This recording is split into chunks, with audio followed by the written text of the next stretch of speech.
Esta noche, en Desde las Cámaras, diputados y senadores retoman los trabajos correspondientes al periodo ordinario de sesiones de este año. Avanza la discusión de reformas al artículo 123 constitucional en materia de reducción de la jornada laboral. Y en el estudio hablaremos con el diputado federal Homero Niño de Rivera sobre la eventual reforma político-electoral. Desde las Cámaras comenzamos. El Congreso de la Unión retomó sus actividades el martes pasado para dar inicio a la discusión de los temas de la agenda legislativa definida por los diversos grupos parlamentarios. Es así como en el Senado de la República se avanzó en la discusión del dictamen de modificaciones al artículo 123 constitucional en materia laboral para reducir paulatinamente la jornada semanal a 40 horas. Otro de los temas que ocupa la agenda legislativa es la llegada de la propuesta de reforma en materia electoral que podría darse en los próximos días a fin de que el Congreso pueda iniciar su proceso de dictaminación y eventual aprobación en este periodo ordinario. Si bien la negociación del contenido de esta propuesta se ha centrado en los partidos del Trabajo y el Verde Ecologista, son necesarios los acuerdos con las otras fuerzas políticas representadas en el Congreso para alcanzar el mayor de los consensos durante la discusión de esta iniciativa. Desde esta tribuna mantendremos bajo la lupa todo este quehacer legislativo. El Congreso de la Unión retomó los trabajos del periodo ordinario de sesiones con la aprobación de 3 monedas conmemorativas para la Copa Mundial de la FIFA 2026 y una reforma al artículo 123 constitucional en materia de reducción a la jornada laboral. Estos son los detalles de los trabajos de esta semana. El Senado de la República aprobó por unanimidad una reforma constitucional para reducir la jornada laboral a 40 horas. La presidenta de la Comisión del Trabajo argumentó. Un dictamen de reforma constitucional que permite la reducción de la jornada laboral de 48 a 40 horas semanales. Desde la Revolución se estableció un parteaguas en los derechos laborales, reconociendo que el trabajo debía tener límites, derechos y garantías. Posteriormente, los grupos parlamentarios se posicionaron al respecto. El Grupo Parlamentario de Acción Nacional votará a favor de esta reforma, como lo hicimos en la comisión. Votaremos a favor porque es dar un paso en la dirección correcta, alineando a México a los estándares internacionales. ¿Es un acto de justicia para con los trabajadores? Sí. Pero a ver, amigas y amigos, también es un acto de justicia a medias. Porque en México el 55% de los trabajadores están en la informalidad. O sea que esta reforma a más de la mitad de los trabajadores de México no les va a beneficiar absolutamente en nada. Segundo, si esta reforma es mal ejecutada, puede generar un efecto indeseable de que haya aún más informalidad. Movimiento Ciudadano votará a favor de esta modificación, pero también debemos advertir que no nos podemos engañar. Esta reforma, tal cual está planteada, no cumple con algunas demandas de las y los trabajadores de este país. Mienten, mienten y no se cansan de mentir. Mintieron en mejorar el servicio de salud hasta colapsarlo y quebrarlo. Mintieron en impulsar la economía hasta quebrar empresas y perder empleos. Destaca que la aprobación incluye una implementación gradual y será hasta el año 2030 cuando se alcance la jornada de 40 horas. Tras cerca de 6 horas de discusión, la iniciativa fue aprobada sin cambios con 121 votos a favor y 0 en contra, y se turnó a la Cámara de Diputados para continuar con el proceso legislativo. En otros hechos, la Cámara de Diputados aprobó la elaboración de monedas conmemorativas del Mundial 2026. El Banco de México cuenta con un periodo de 90 días para presentar los diseños y comenzar con la producción. Abrimos las puertas y los brazos al mundo para dar la bienvenida a los amantes del fútbol, a los amantes del deporte, de la cultura, de la poesía, a los amantes que recorren el mundo. Este esfuerzo colectivo lo que plantea es que acuñemos en una moneda, como ha quedado debidamente explicado, nuestra tradición cultural y nuestra esencia. Que brille México en la moneda. Desde las cámaras, Claudia Ivette García. Nuestro compañero Víctor Sánchez Baños estuvo en la Cámara de Diputados, donde conversó con el diputado Emilio Suárez del Partido Revolucionario Institucional. Esto fue lo que dijo. Los mexicanos queremos elecciones democráticas, limpias, transparentes y en donde los recursos que lleguen a los partidos políticos y a los candidatos sean totalmente limpios. ¿Esto qué significa? Que no haya dinero del crimen organizado ni tampoco de organizaciones privadas, sino que sea dinero que llegue directamente al candidato para hacer proselitismo. Pero esto implica que haya una ley que lo establezca muy claramente. Y de eso vamos a platicar con el diputado Emilio Suárez, miembro del Partido Revolucionario Institucional. A ver, yo te puedo decir, porque además el presidente del PRI lo ha dicho de manera consistente y reiterada. Aun cuando mencionan que no hay un documento, la verdad es que ya desde hace tiempo ellos vienen perfilando, desde la propia integración de la Comisión Presidencial. Por cierto, es el primer caso en la historia de México en donde se forma una comisión para reformar la legislación electoral sin la presencia de los partidos políticos. Pero ya habían perfilado algunos temas y uno de ellos es el financiamiento público a los partidos políticos. No es una discusión nueva en México. La discusión del financiamiento público a los partidos políticos se estimó desde hace algunos años que era importante para evitar que dinero externo a los partidos políticos, en ese entonces se discutían los medios de comunicación, las grandes transnacionales, etcétera, para evitar que hubiera conflicto de interés entre quienes posiblemente desde la iniciativa privada hacia los partidos políticos pudiera financiar la actividad política.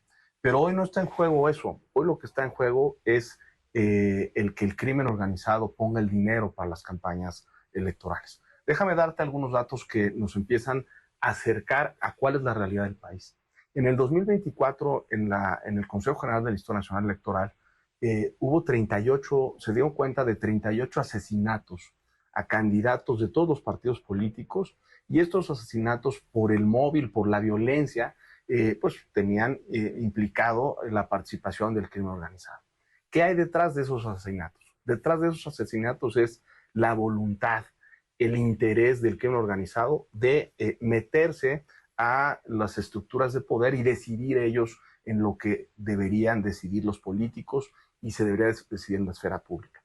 Hay un claro interés del crimen organizado, de los narcoterroristas, de ocupar los espacios de poder, las presidencias municipales, las carteras dentro de los propios municipios, para tomar ellos las decisiones en lugar de que los políticos o los ciudadanos sean los que tomen las decisiones. Y en esa reflexión, lógicamente, una propuesta que viene desde el gobierno, que hoy propongan, ya sea o la eliminación del financiamiento público o la disminución del financiamiento público. Cuando tú desde lo público le quitas el que el dinero venga de los mexicanos para financiar la actividad de los partidos o las campañas electorales, los primeros que van a estar en la fila, porque además pues ya hay varias acusaciones, va a salir un libro que habla esto de cómo el huachicol se infiltró en las campañas de Morena, los primeros que van a estar ahí van a ser los delincuentes, va a ser el crimen organizado. Hay un dato adicional, porque es un falso discurso el que se quiere dar desde Morena. Las elecciones son muy caras.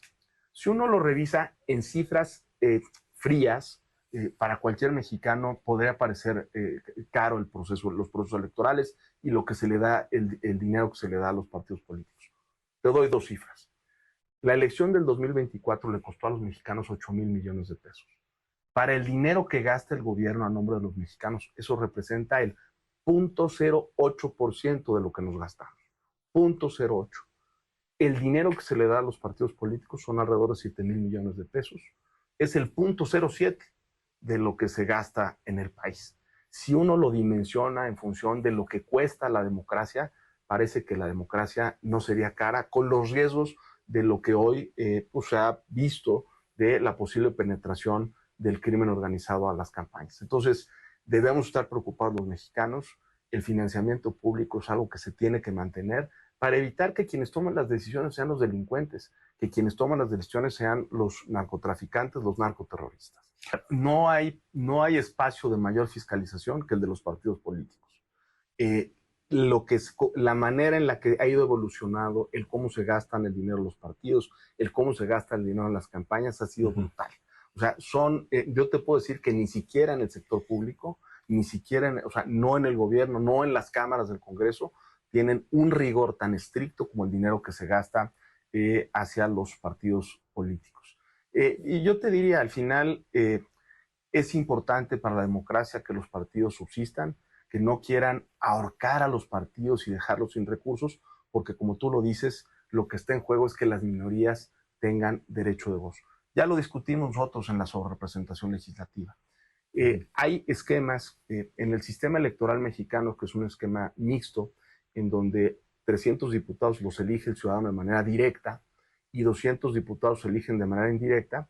La historia de la izquierda y de los ciudadanos y de la lucha democrática de la izquierda motivó a que quienes no se ven beneficiados con la mayoría del voto, pero que al final hay votos por esa oposición, tengan la posibilidad de tener voz en el Congreso. El ejemplo de esta legislatura, Morena y aliados tuvieron el 54% de los votos. Ellos tienen el 74% de la representación en el Congreso. Hay un 46% de ciudadanos que no votaron por Morena. La pregunta que se tiene que hacer el gobierno es, ¿van a violentar la historia?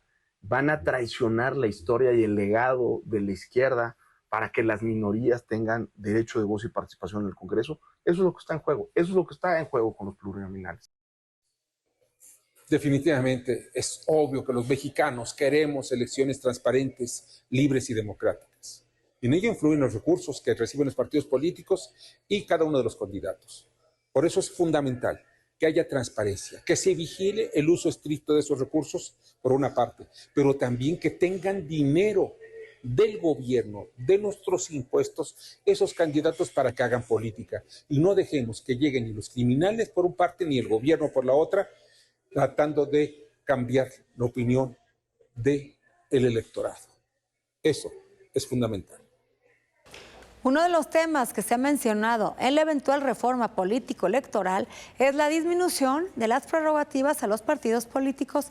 Pero, ¿cuál es el impacto de esta medida en el desarrollo de las distintas contiendas electorales? Nuestra experta Alicia Salgado tiene el análisis. Muchísimas gracias, Adriana. Hoy vamos a platicar de la reforma política. Se ha dicho que en estos días la Comisión Presidencial ha terminado ya un dibujo, lo están rediseñando después de las negociaciones que tuvieron lugar en la Secretaría de Gobernación con los representantes del Partido del Trabajo y también del Partido Verde Ecologista de México. Esto porque los dos partidos que han ido en alianza con Morena en las elecciones no están dispuestos a firmar algo en los que finalmente salieran perjudicados. Resultado de ello, la semana pasada, a finales, la misma presidenta dijo que se mantendrían las representaciones plurinominales, aunque habría cambios, no sabemos cuáles. Y la otra es que tampoco iba a reducirse drásticamente, como dijo en su momento Pablo Gómez, el presupuesto a los partidos políticos. Hay 5 nuevas instituciones que están buscando el registro de partidos políticos, más 5 que están participando, serían 10. Y si en este momento se redujera en 70%, como había dicho o propuesto la Comisión Presidencial, el financiamiento a los partidos, lo más probable no es que tuviéramos elecciones federales, estatales, municipales y hasta judiciales suficientemente financiadas como para no aceptar dinero ilegal que promueva candidaturas locales. Hemos visto recientemente un tema que ha resultado crítico y es la llegada de un munícipe que fue detenido, el de Tequila, por lazos evidentes, abiertos con el Cártel Jalisco Nueva Generación, Este hombre llegó financiado con el partido en el poder, pero llegó financiado por el crimen organizado. Y eso le debe abrir la puerta a muchos más. O sea, ¿quién está financiando elecciones y cómo? ¿De qué manera el INE puede o no fiscalizar los recursos políticos, los recursos presupuestales que se asignan a los partidos políticos? ¿O seguimos haciéndonos de ojos donde te veo y no decimos dónde está el financiamiento ilegal? ¿O pretendemos que reduciendo los presupuestos públicos podamos eliminar esta suerte de financiamiento ilegal que ha hecho o que ha sido muy cuestionado siempre y desde atrás en los procesos electorales de todo el país? Creo que este es un tema crucial para la democracia y yo simplemente pongo el tema bajo la lupa desde las cámaras. Vamos a una pausa y regresando hablaremos con el diputado federal del PAN, Homero Niño de Rivera, sobre la eventual propuesta de reforma político-electoral. En la reforma electoral que quieren plantear, no quieren mencionar el tema del crimen organizado. O sea, el mayor problema electoral que tenemos en México es el involucramiento del crimen organizado en las elecciones.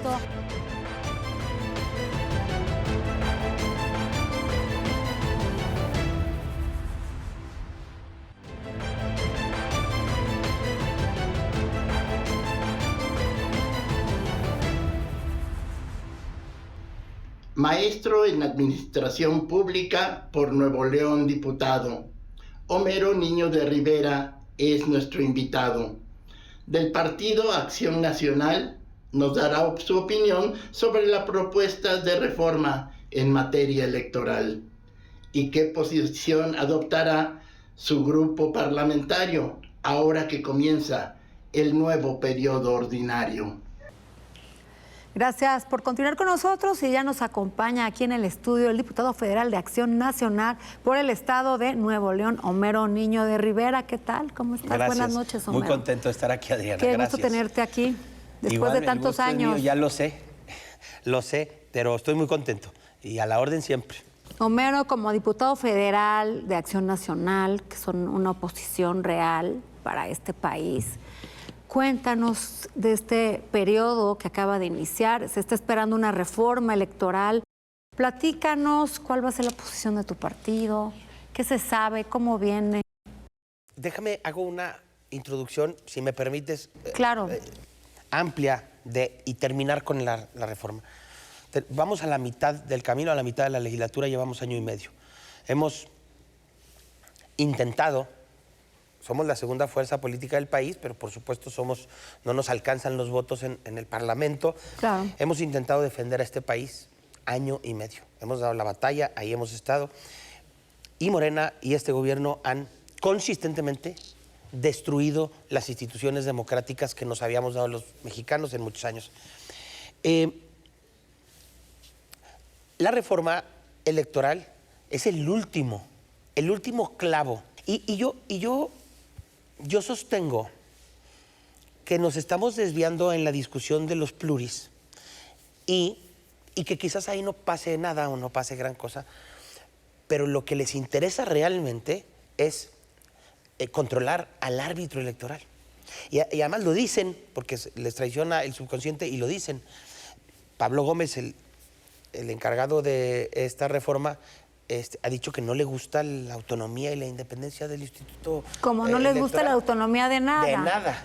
Como hemos perdido el poder legislativo, que hoy ustedes representan una minoría, porque en Morena tienen mayoría en ambas cámaras, como hemos perdido el poder judicial. Déjame plantear lo que acabas de decir. Primer acto, ganan la elección del Poder Ejecutivo. Segundo acto, se apropian de manera ilegal, se hacen de una mayoría artificial ilegal en las cámaras de diputados y senadores. Toman por asalto las dos cámaras, es decir, toman el poder legislativo. Entonces, de tres poderes, ganan el primero, toman por asalto el segundo y luego toman por asalto el tercero, el Poder Judicial. Ya sabemos todos lo que hicieron con el Poder Judicial. Entonces, bueno, ya tienen los tres poderes.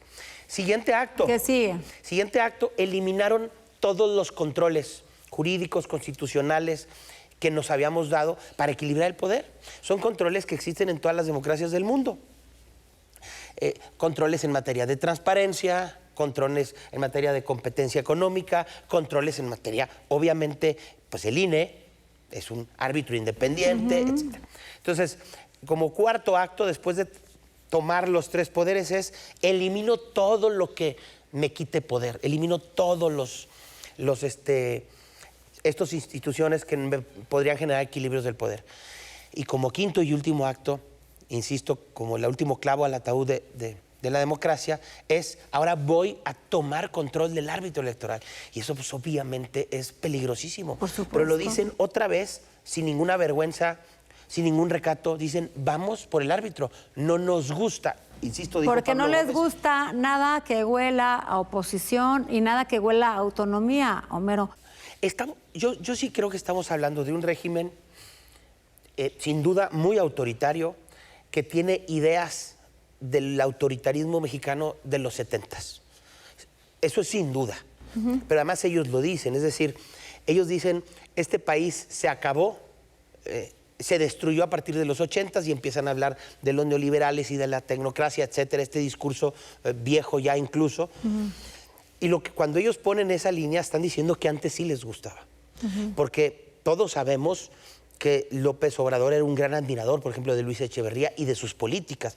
De hecho, si estudias a Luis Echeverría y a López Obrador, son muy parecidos en su forma de gobernar, en su estilo personal, en las cosas que decían. En no escuchar, en una figura autoritaria. En polarizar. Por encima de todos, en tomar decisiones arbitrarias, sin escuchar a su gabinete y a las voces expertas. ¿Qué pasó con el aeropuerto internacional, la refinería, todas estas obras que se crearon, que se hicieron, que se derrochó el dinero con López Obrador, que se le dijo que no iban a funcionar y hoy lo estamos padeciendo los mexicanos? Ningún técnico dijo que eso era viable y estamos pagando todas las consecuencias.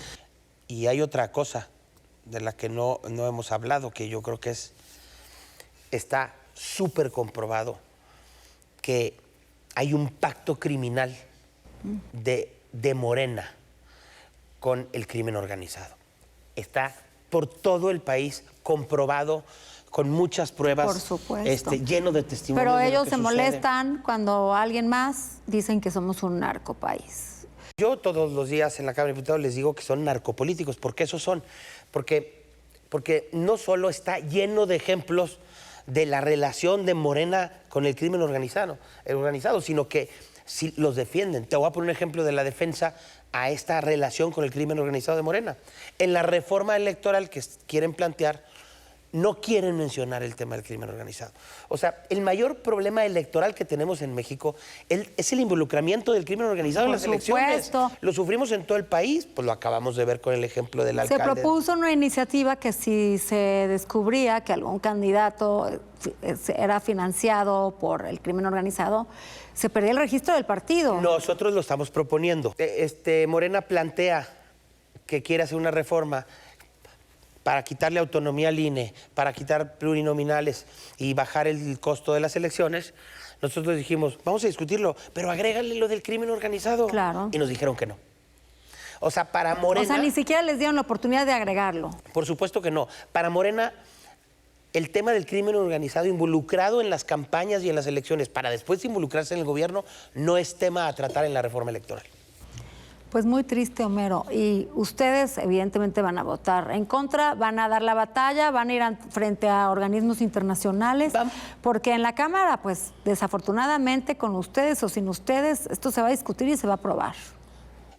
A ver, hay que decirlo también, no han logrado construir una propuesta, no han presentado una propuesta. Porque están esperando los partidos chiquitos que, bueno, al final le sirven a Morena para poder hacer en la próxima legislatura lo que hicieron en esta y tener mayoría. Yo creo que el gobierno se adelantó al decirlo y a proponerlo. Ya tienen, fácilmente tienen diciembre, enero y lo que va de febrero en mesas de negociación con ellos y no llegan a nada. Han ido retrasando la presentación de la famosa reforma electoral. En beneficio del país, mejor que no presenten nada. Nosotros estamos esperando recibirla y discutirla como lo hemos hecho. Pero mira, mejor que no presenten nada, dices. De hecho, el coordinador del PT en la Cámara de Diputados les dijo abiertamente, digan, pero ¿para qué queremos una reforma electoral? Fíjate lo que dijo Adriana. Si ya controlamos el Poder Ejecutivo, el Legislativo y el Judicial, ¿para qué queremos una reforma electoral? Homero, pues tristes momentos, preocupantes momentos que se están viviendo en el país y como mexicanos pues tenemos que tomar el control, alzar la voz y estar conscientes de lo que está pasando. Estoy de acuerdísimo. Yo creo que a nosotros nos toca dar la pelea, dar la batalla como le hemos dado. A mí me duele mucho, Adriana, cuando escucho en la calle a la gente, y lo digo abiertamente porque pues, todos lo hemos escuchado, que en la calle dicen no hay oposición o no vemos a la oposición. Y yo lo que pediría aquí abiertamente a las cámaras y contigo es, habemos muchos políticos de oposición dando la pelea todos los días. Necesitamos espacios, necesitamos que nos inviten a colaborar, a participar en los medios, en nuestras redes sociales todos los días decimos cosas. Yo estoy trabajando todos los días en la Cámara y en la calle y defendiendo este país. Sí habemos muchos, necesitamos espacios para difundir el mensaje. Así es, Homero, pues gracias por estar aquí con nosotros, Homero Niño de Rivera, diputado de Acción el agradecido Nacional. soy yo. Gracias, Adriana. Se nos acabó el tiempo, pero no dejen de vernos próximo jueves en el único programa de la televisión que pone bajo la lupa el quehacer legislativo. Buenas noches.